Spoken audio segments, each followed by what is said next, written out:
Hey, welcome to the Code Reptile channel, and today I'm gonna teach you how to create the Windows 11 installation media the correct way. Now, if you haven't subscribed yet, you'd go to the Microsoft website, download the Create Windows 11 installation media, and follow the app instructions. And while sure this will give you the predictable result of, well, creating the installation media, there's actually a better way to do this. Notice just a bit lower, there's an option to download the Windows 11 ISO. Use that option, pick your language, and download the file. But how would you get the file onto your USB stick itself? Well, here's when a little utility named Rufus comes in. This app gives you some extra options, but at this stage, all you'll be interested in is selecting the correct device, that'll be your USB stick, and then choosing the ISO file you've just downloaded.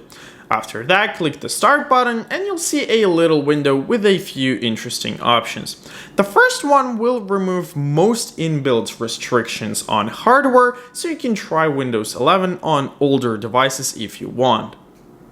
The second option is the most useful in my opinion.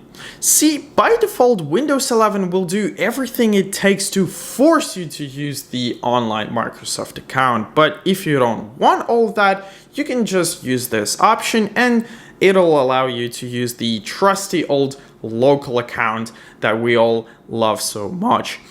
And moreover, if you're just reinstalling the system, then option 4 will automatically create an account for you, and option 5 will set the regional options as configured on your current machine, which will help you to get through the installation a bit faster.